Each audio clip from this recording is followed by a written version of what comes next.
When we say grow with Gray, we mean Gray gets you where you want to go. With more than 100 markets and top-rated stations from coast to coast, you will find the perfect fit. Cover the nation's biggest events, create award-winning content, and tell stories that matter to your community. Gray invests in investigative journalism, a culture of asking questions and finding solutions. Gray's growth-focused, customized training is designed to help you succeed and get you to the next level. Gray knows you deserve the best benefits in the business. Seriously. And bosses who understand work-life balance.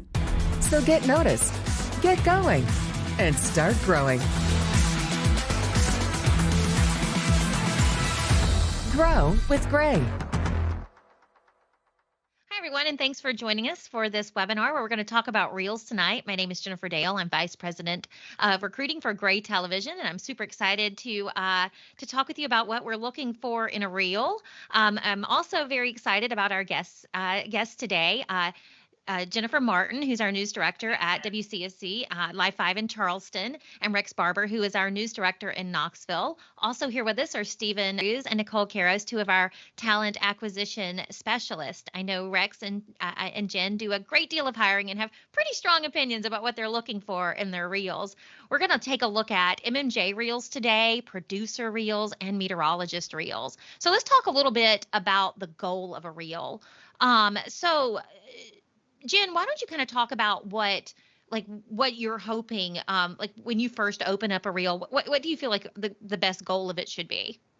I think the most important thing in any reel is that it is reflective of the job that you are applying for. A lot of times I see reels from young people who are applying to be an MMJ, and there's a whole lot of anchoring right there off the bat because, whether that's their ultimate goal is to be an anchor or because they think that gives more gravitas or shows a range. I don't know. Same thing with sports versus news. If you are applying for a sports job, a news job, and your reel is all sports, that's a problem. Your reel, if you're applying to be an MMJ, I would like to see a reel full of you being an MMJ, a news MMJ, rather than other things, because I will assume that your heart lies with those other things rather than the job you're applying for.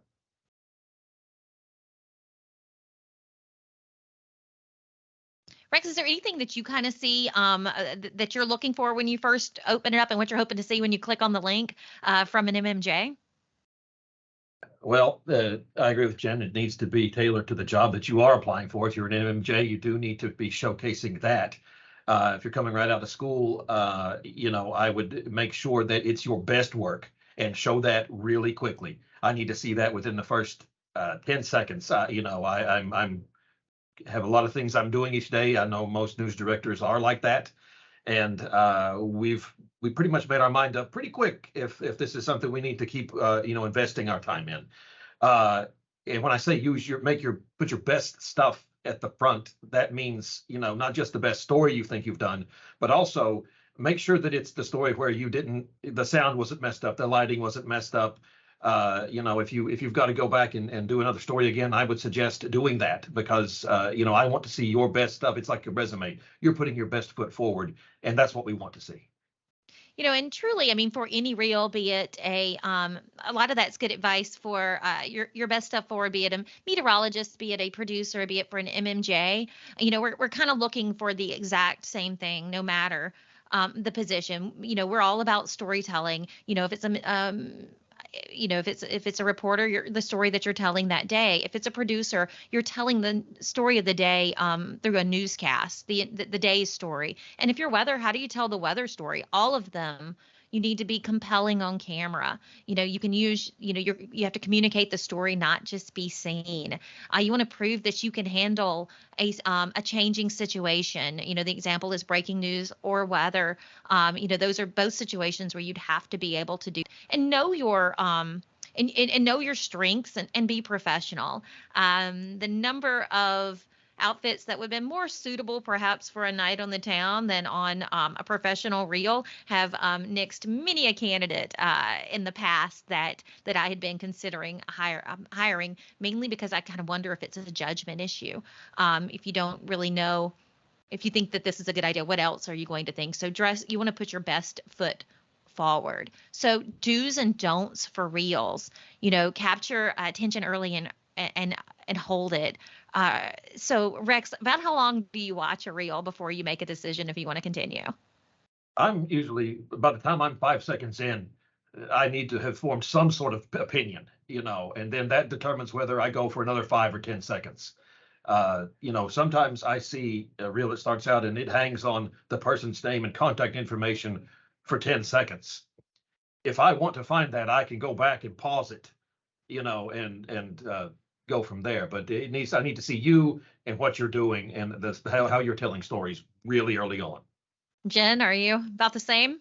About the same. The recruiting team, we may hold out for a little bit longer because we're recruiting for a whole bunch of different positions.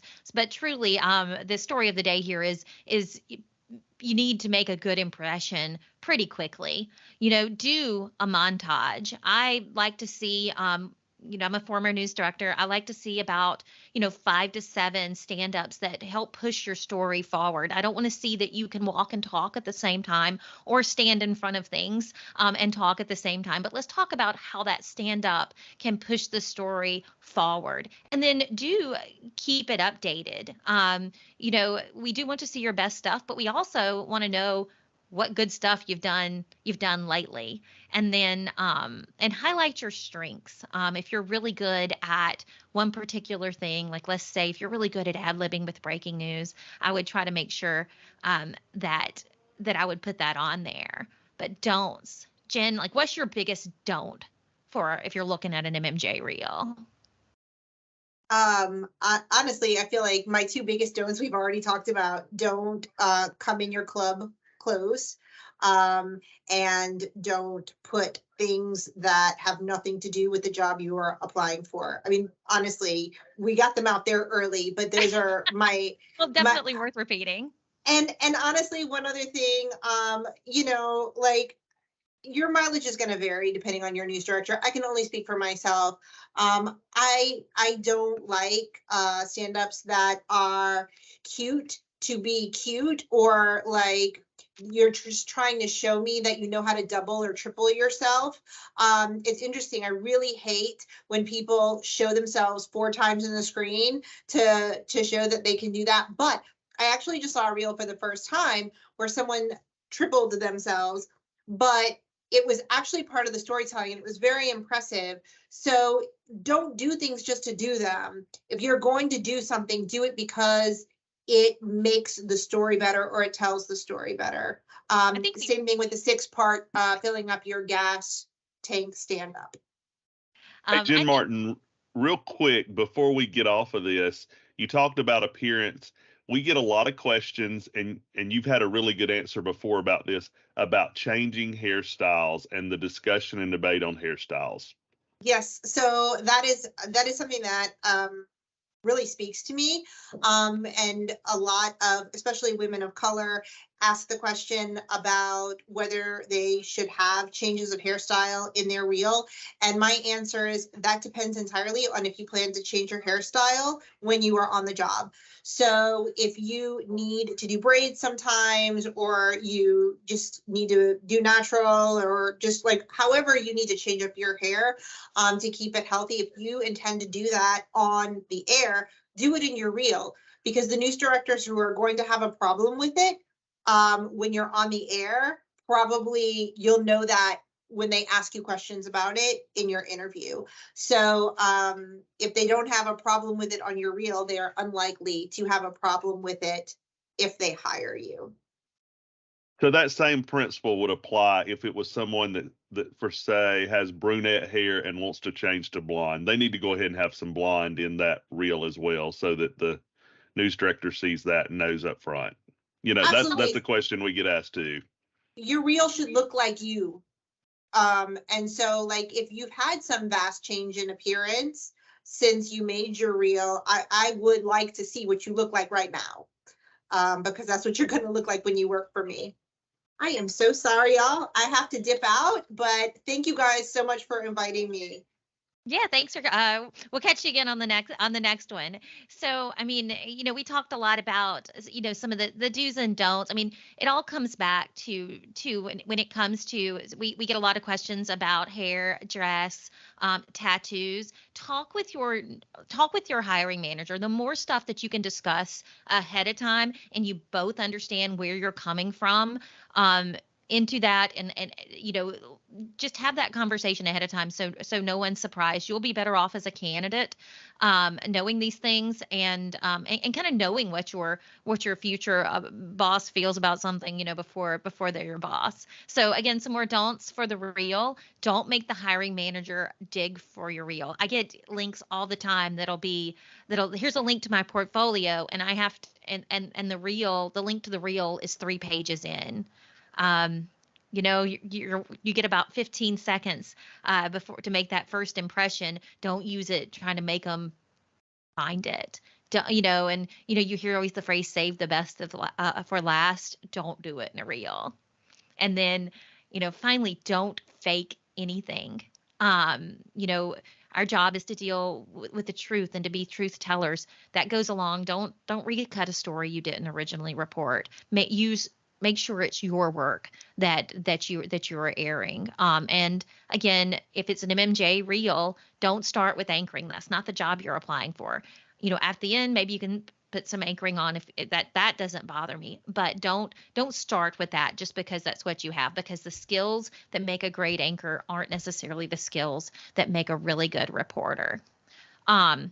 I'm going to move into some preferred ingredients of an MMJ reel. Now, again, you don't have to have all these elements. These are just if you're one that you're really knocking out of the park. Breaking news and weather, just showing that you're versatile in that area. Hard news packages. Live in the field if you have that ability, and anything special or different. Rex, I know this is something you're pretty passionate about. We talk a lot about a hard news package. Why is that more important to a news director than, let's say, a feature?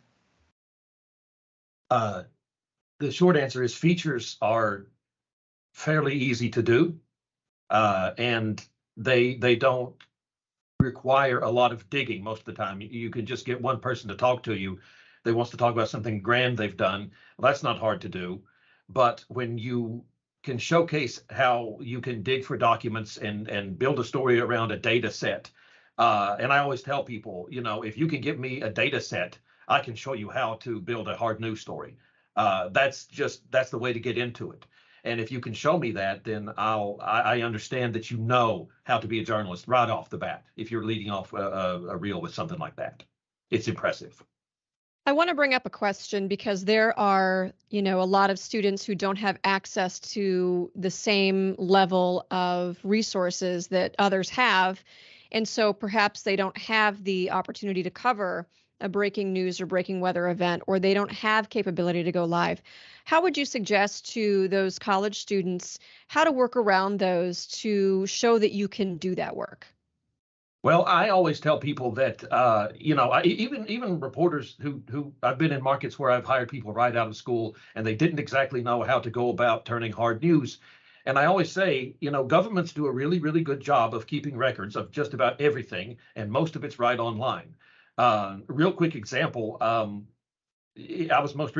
worked in Indiana, and that state I know keeps records of bullying incidents in schools. And they broke it down by every single school. So we looked at that and found out that there were no bullying incidents that happened anywhere in our school district, which we know to be not true. And it took us a while, but we pulled that data together, went and found the people that we needed to talk to about it. And it took time, and it may take time sometimes to do this kind of stuff. But it ultimately worked out. And I think that anybody can get access to public records.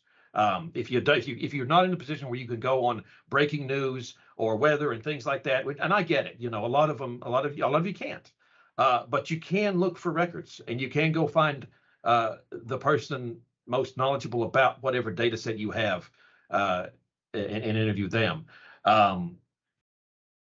that's probably one of the easiest ways I think that you could do it. And honestly, if you do that, that tells me that you're willing to go and dig for stuff, which is just as valuable as being able to go out to a 10-car pileup on the interstate right beside the station.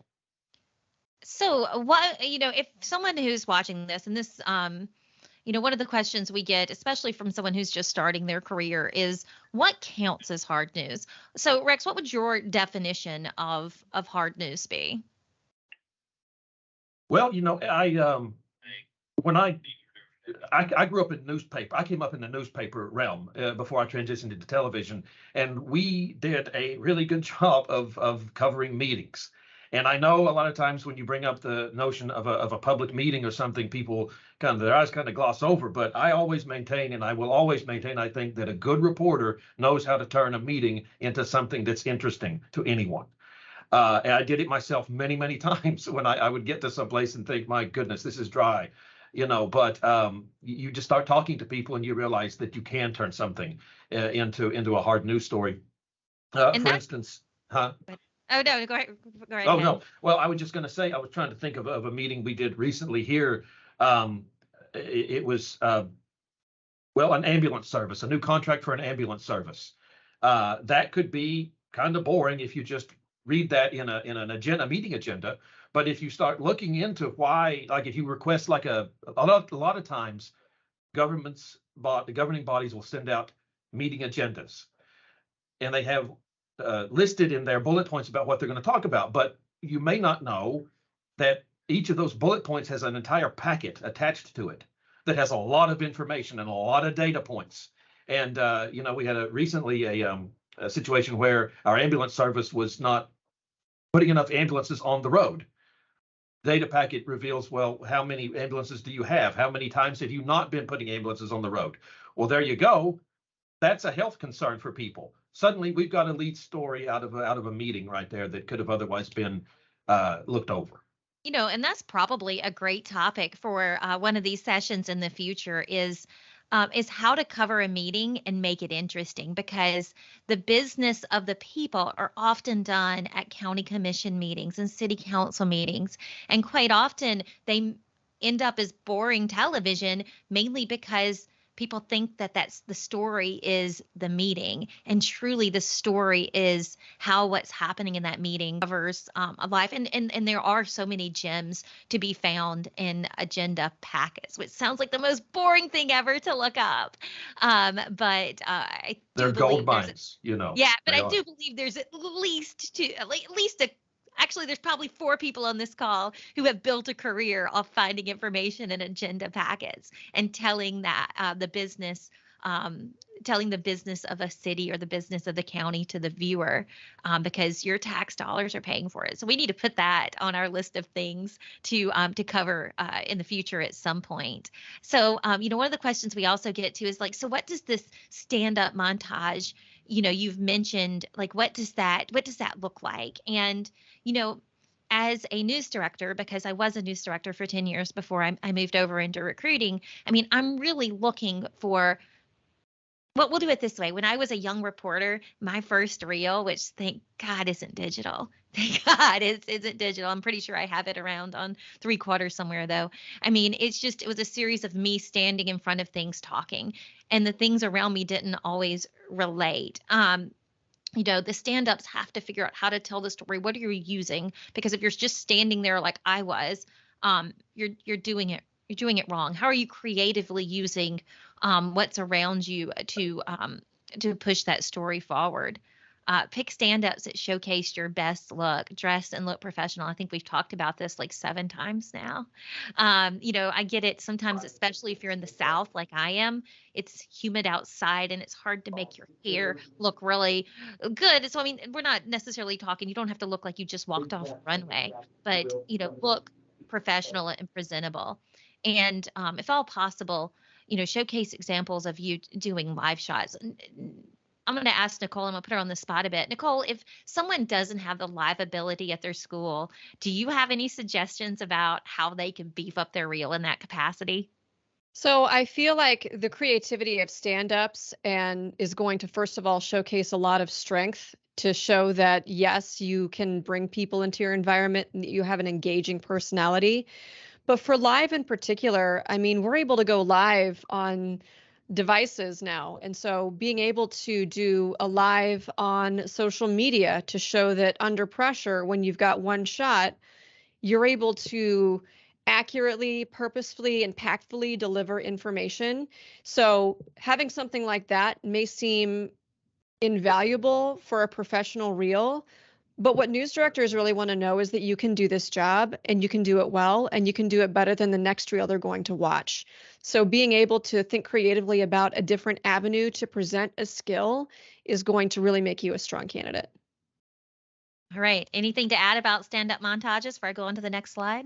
I would Anyone? just add too that I think I've heard news directors immediately dismiss candidates for using even a shot that's out of focus. Like maybe it's the strongest story you covered, and unfortunately, there's something wrong technically with the shot.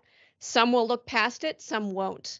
So if you're able to use shots that again are putting your best foot forward, are in focus, are technically great, that's going to be more appealing and keep them going through your montage to get to your first story. Okay, let's talk about what stories should be on the reel, because at the heart, everything and every position, we are storytellers. A journalist is a storyteller. So, what stories to put on that reel?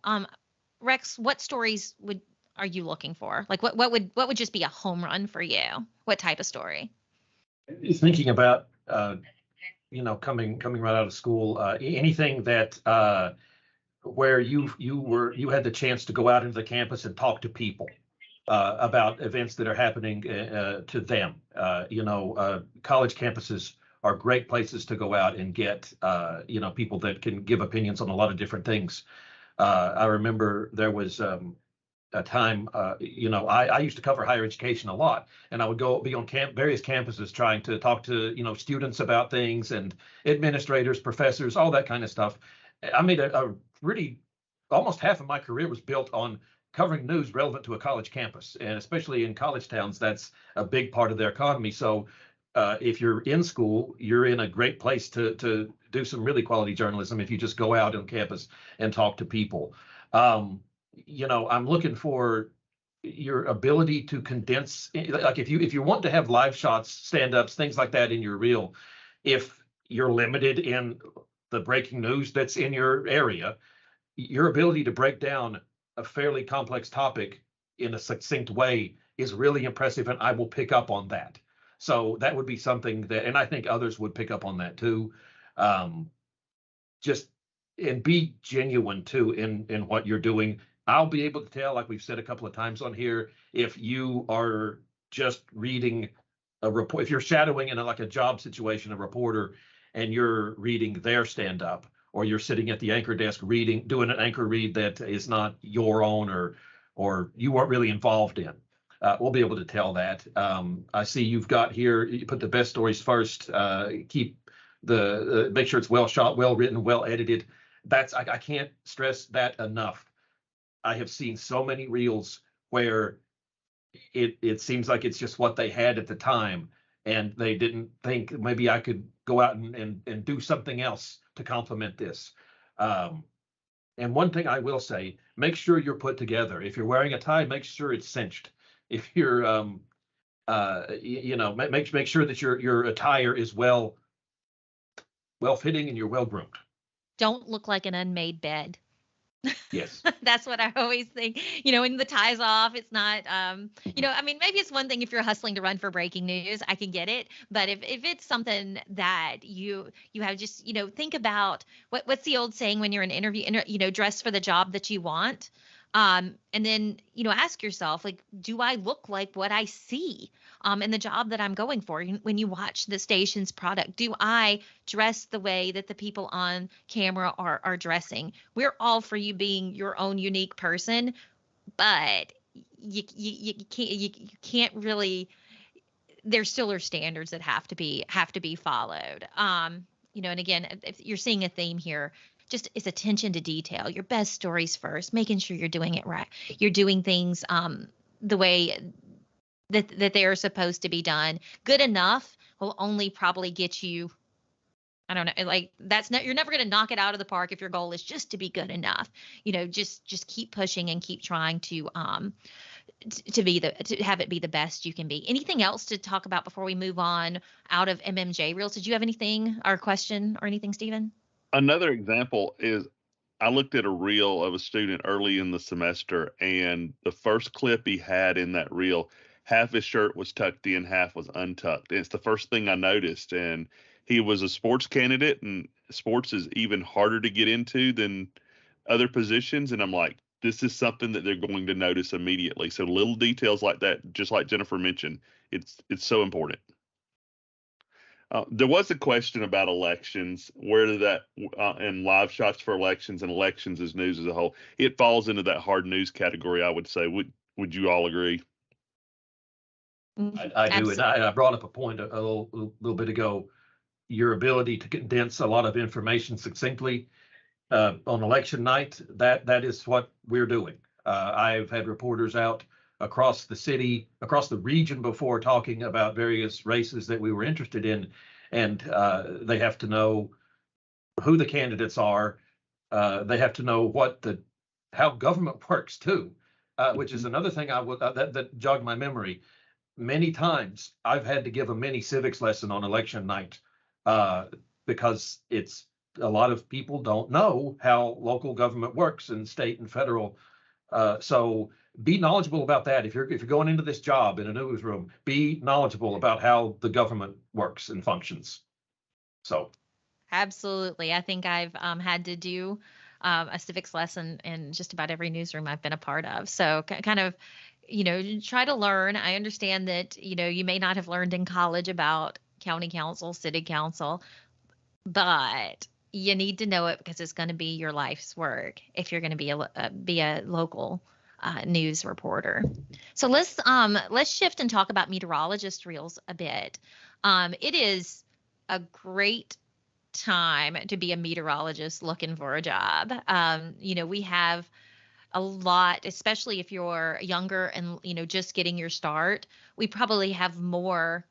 Stephen, do you think it'd be fair to say that we probably have more weekend and entry-level meteorologist positions than I've ever seen in the past? It's pretty close. We've got a lot of weekend opportunities right now, and a lot of newsrooms that are starter markets that are looking for Mets, and they're ready to hire right now. So good work if you're looking for a job as a meteorologist right now. So here's what your reel should look like if that is you. It's not that different from an MMJ reel because you're still looking for that montage.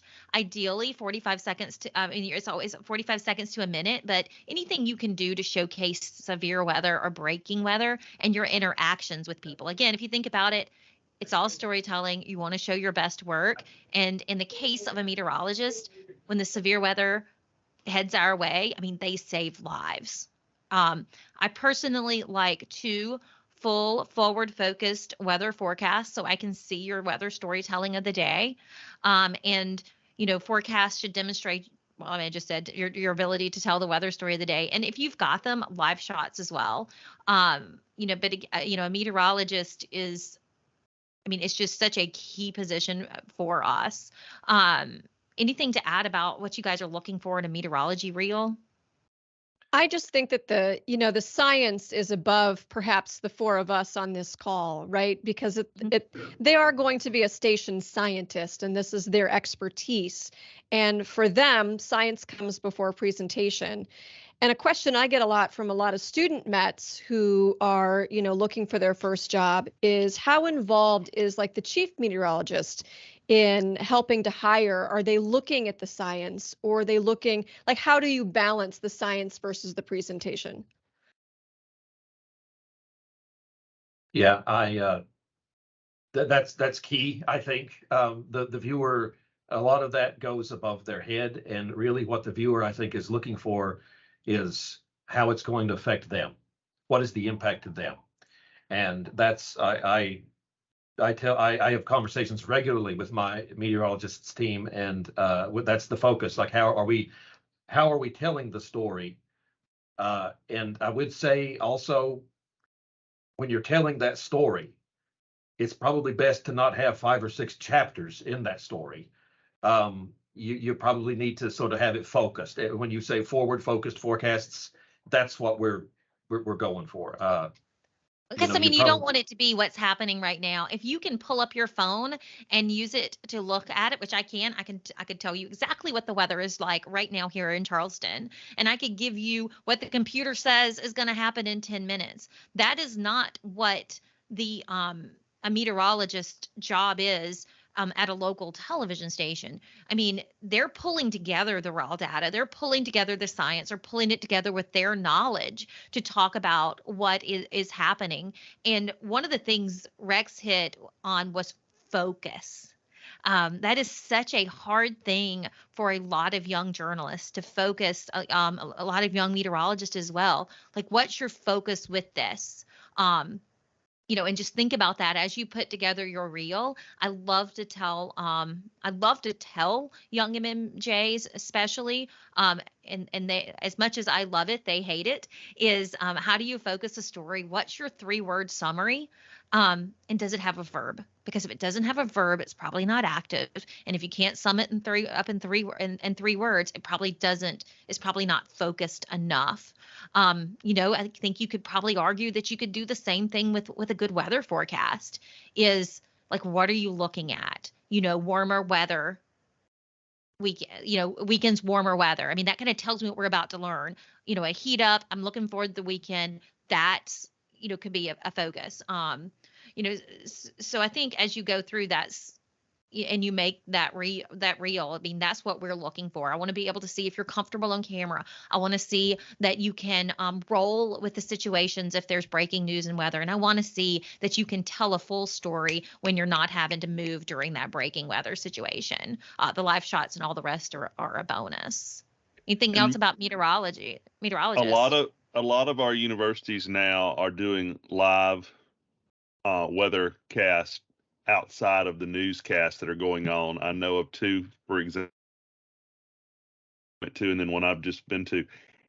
If you've got video or got samples of your work during a breaking severe weather event, by all means, make sure that's up there front and center as well. A couple of these universities have found tornado warnings or spotted tornado warnings before their larger markets they're around, because the larger market's been focused on the larger market, and so they've been very helpful and critical in those needs. Well, yeah, and again, keep in mind, if you have phone and social media, chances are you can probably go live somewhere. So don't forget that. It was a fascinating story. That was at one of them. It was the University of Georgia, who they were actually using it was a Facebook page, wasn't it, Stephen? To YouTube track and Facebook. Yeah, YouTube and Facebook to track severe weather for that local community. And they were in just focusing on a small area that they served. Whereas, Atlanta is a huge, huge city. And it's not that Atlanta wasn't serving them. Atlanta just had a really larger picture than the University of Georgia team had the ability to do. It was a great use of social and digital for weather. It was. So yeah, use that on your reel. I mean, I could tell you they had Stephen and I hooked with what they were doing there. All right, so let's talk about producer reels. So straight out of college, my first job was a news producer, and so I'm very passionate about this. And I produced for 8 years before I moved into management. What a wonderful job! If you're listening to this and you haven't thought about being a producer, just pause for a second and just think it over, because what a wonderful career path this is. And you can make really good money straight out of school with this. I always tell people, if you love to write, bossy, you too can become a producer. But a producer reel, I like at least one well done newscast. And what I mean by a well done newscast, I want to see strongly written headlines to open it. I want to see well written teases that sell, don't tell the stories that are coming up. The headlines and the teases are the two hardest things to write for a newscast because, as journalists, we tell, right? That's our job, to tell the story, to tell what's going on. Well, many times in both of those, you're trying to sell something to get them to stick around for the story. I'd like to see a nicely showcased first block. And what I mean by showcased is how are we packaging what we're doing? How are we making it visually interesting for the viewer at home? And a memorable moment with an anchor. Nicole Carroll's our resident anchor here on the recruiting team, one of them anyway. Memorable moments. So, Nicole, is there any tips you would have for our producers who are watching about creating those memorable moments inside a reel? Yeah, I would just, make sure you have a good relationship with your anchors, that you kind of know what they will and won't do. There wasn't a lot that I was not willing to do to create a memorable moment. Good to know. Yeah. So I just feel like, if you've got a great idea, talk it over with them before you hit the newscast and just say, hey, I'm thinking we could milk this moment for a second or two. What do you think? What are your ideas? And just engage with your anchors, on how to create some of these memorable moments, because they may bring something to the table you hadn't thought of. And that teamwork really makes great newscasts. Absolutely. And I always just suggest to remove the commercials because, we just heard that Rex, you got about 15 seconds from him to open it up to get him going. If he's going to watch all the way through, go ahead and remove those commercials because, you don't want to have to make someone wait through that. And then extra credit, we live in a what have you done for me lately world. So, if you've got, if you do one well done newscast, that'll usually catch the eye, especially if you're an entry level producer. But if you've got a second one, okay, now we've seen a pattern of being able to do good work. And even if there's a strong A block, it used to be especially in a larger market, be like, I want to see last night's newscast again, because anybody, usually most people can do pretty good once. But if you're good consistently, then yeah, that's someone that I want to hire. And that's someone I'm going to go the extra mile to hire. Any feelings about hiring producers that you want to share, Rex? Well, I agree with everything we've got here. Headlines and teases; those are things that I'm on all day long with my crew here. And we want a nicely paced show, and that's done in different ways. There's all kinds of tools you can use. I would just suggest use what is available to you in your studio to make it as different and as engaging and as dynamic as you can. That said, when I'm watching a reel for a producer, I'm looking to see really how strong of a writer they are, if they're willing to, do some things that are a little dynamic, but also that it's going to be apparent to me the way it flows is, do you know how this works? Can you stack well? Are you communicating? Does it appear like you're communicating well with your anchors? And if it appears that you are, I'm probably going to be giving you a call. That's a great. What a wonderful. You name. Gosh, what a wonderful place to start, where you get to, engage with the anchors and every member of a team. You work with the reporters, you work with the anchors, you work with meteorologists. Like, you touch everything, and you get to package it into half an hour of telling the day's story. I can't speak highly enough to how much I loved being a producer, and how I sometimes longingly think of the days that I was responsible, I was just responsible from 5:57:53 to 6:26:45. That was that as long as I got that on the air and it was good that day, then my day was a success. Becomes a far different story as you move up, and producers generally move up or have the ability to move up very quickly into management, into larger markets. I know I came up through producing. Stephen was a producer as well. Both of us became news directors after doing that. That doesn't mean it's the only way to move up within our company. Rex is a great example of that, but there's so many wonderful opportunities for producers. We've talked about this next. Oops, sorry. Did you have something? I'm sorry, Stephen, were you talking or? Well, we had someone ask recently about breaking news and special events as a producer. By all means, we know in a college station, you're not going to get to do a lot of breaking news type things, but I'll use University of North Texas, for example. Every year they do a Texas State Fair special out at the Texas State Fair. So that would be a great, if you're a producer that produced that newscast, by all means, put it out there to showcase that you have been able to do a live in the field type show. That definitely will set you apart. They will. If you can't do breaking news, I would say be thinking about how you would handle a breaking news situation, because I'm going to be asking a producer that question. I like to throw out scenarios that I think up that have happened over the years. And I always say there's no real right or wrong answer necessarily, but how would you handle it? How are you thinking about handling stuff like that if it comes down at 4:58 and 30 right before the show? So I kind of want to play that game now. Not right now, but that would be fun. You never realize how long 30 seconds can be until you are a producer or an anchor and there's breaking news and you've got to get that 30 seconds you got to fill it. This next slide right here, we've already talked about a lot of these, so I'm not going to stay on it very long. We kind of talked about how to go if you haven't done a live shot. You have your phone. If you don't have camera, you have the answer to all of these. You have your phone. But the one of them I really did want to focus on. I don't have enough for a reel. What's the answer to that? And the answer is do an internship. So I'm going to play this video, and then we're going to talk some more about Gray's internship program.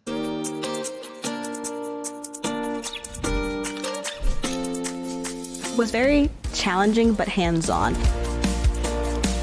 It definitely wasn't what I expected it would be. I thought I would probably just be sitting and watching people do all the work.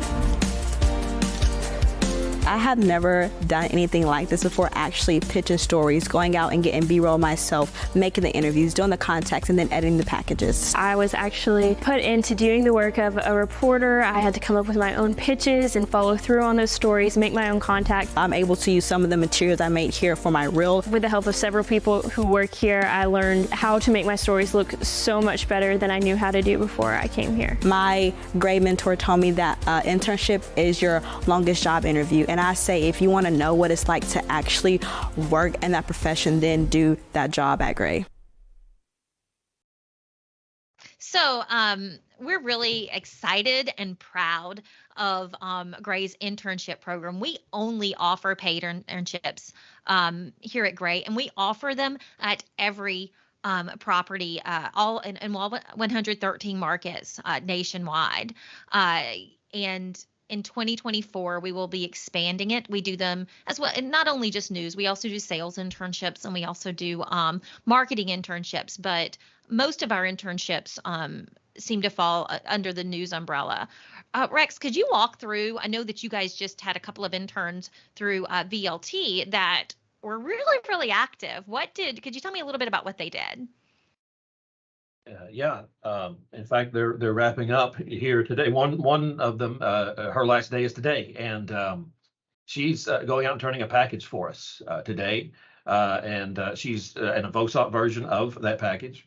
She and the other intern as well they have been. We're in Knoxville, East Tennessee. They have been all over East Tennessee on all kinds of different assignments. They've ran the gamut of everything from they've done some feature stories, they've done live shots, they've been on breaking news.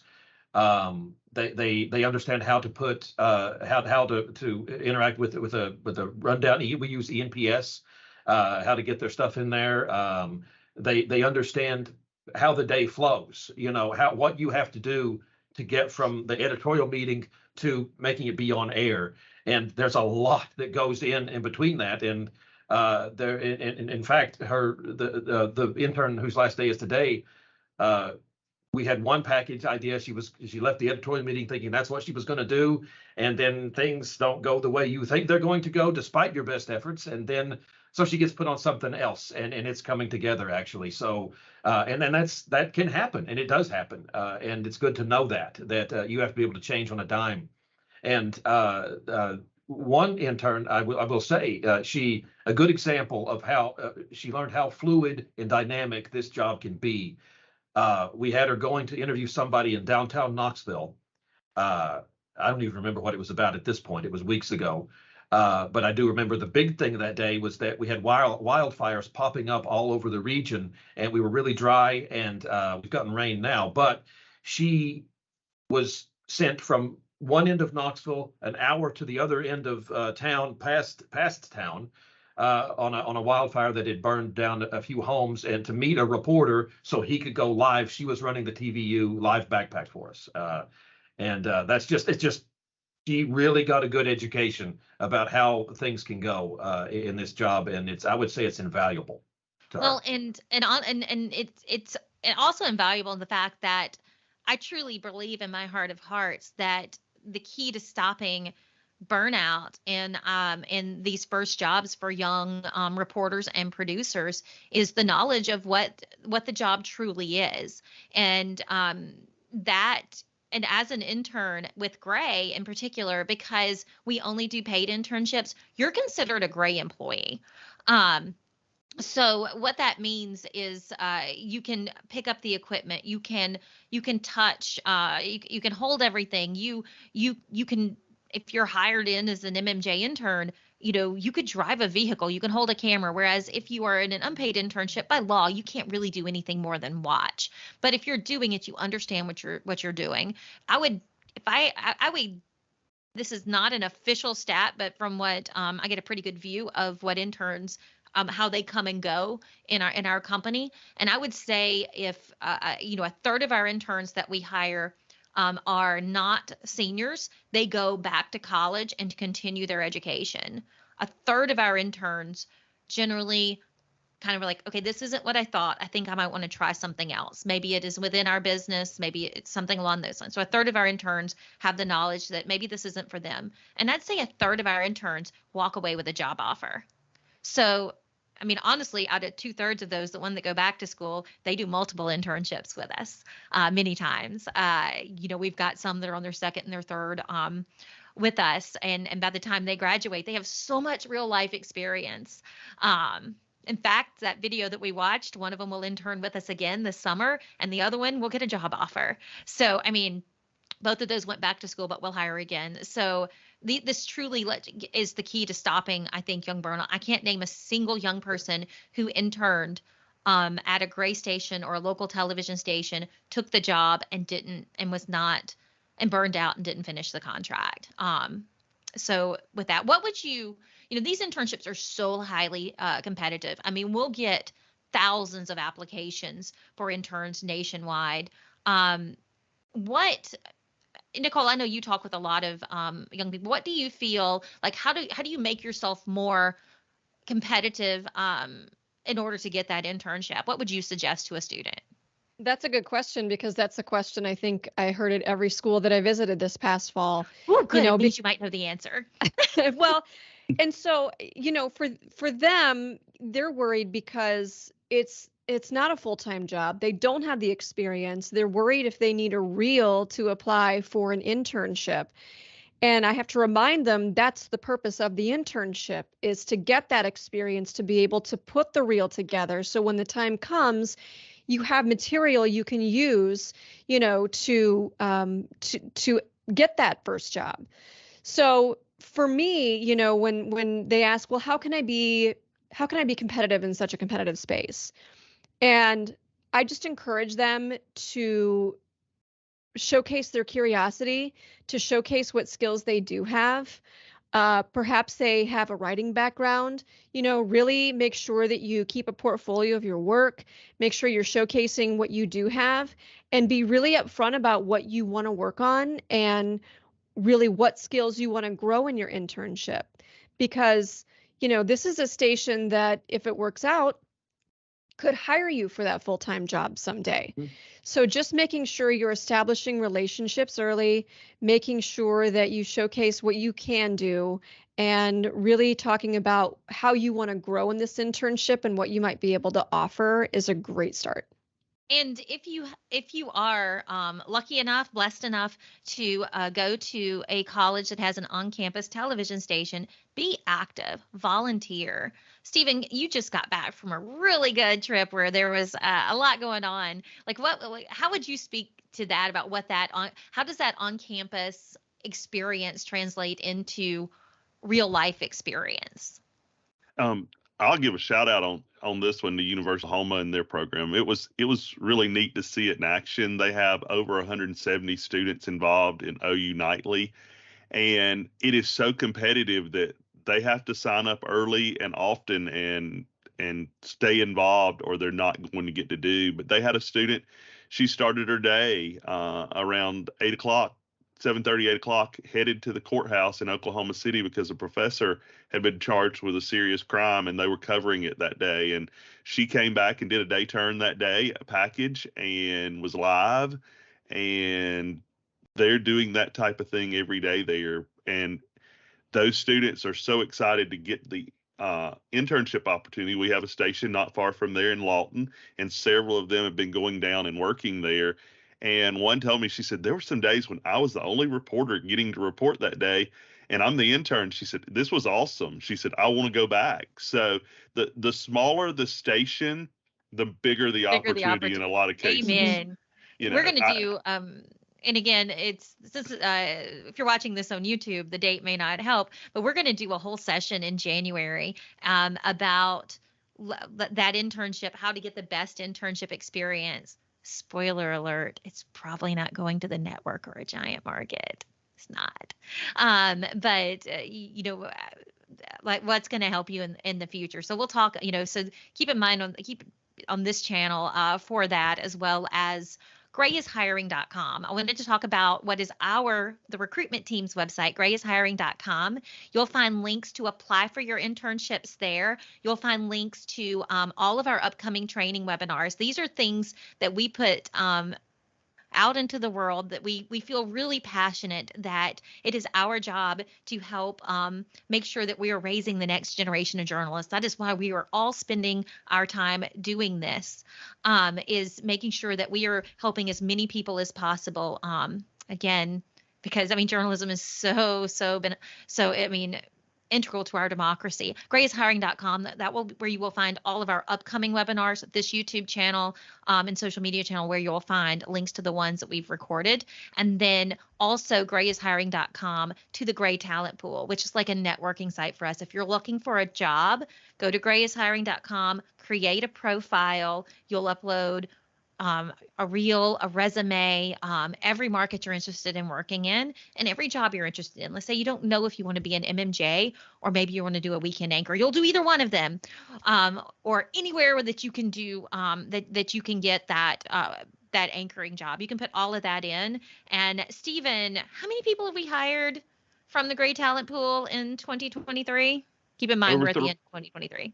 Over 300. We're on pace for one a day. Yes. So at least one a day. So if you want to do, if you're looking for a job, grayishiring.com. If you do need some help and you want to talk to someone, there's our contact information for the Gray recruiting team, Nicole and Stephen. I'm thankful for them joining us, but there are more of us, so we are ready and to answer your questions or to help you in any way that we can. Did you guys have anything else you wanted to add that I missed? I'm going to run through some questions real quick, and I'm going to call it rapid fire because we're going to answer them quickly. And I'll take the first one. Should I have a sports reel and news reel if I want to do sports, but know that I might have to do news as well? Absolutely. You need both. Jennifer Martin talked about this at the very beginning. The second, reels for lifestyle and soft news coverage, Jennifer.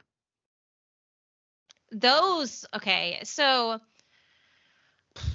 It's rapid fire. It's rapid fire. I know. I just needed a moment because that's how I feel about all the reels that I get for lifestyle reporting. Lifestyle and sports are very similar to the fact that there are far more candidates than there are open positions. So yes, create your reel, have your sports reel, have your lifestyle reel, but keep in mind that that probably isn't going to support you, especially right out of school. So make sure you have the ability to do hard news as well, because that's where the jobs are. And let's just be real. That's what the viewer really, for local television, what they come to us for, to know what's going on in their community. Nicole, apps for editing on a phone. I personally like Splice. There is a paid version, but there's also a free version.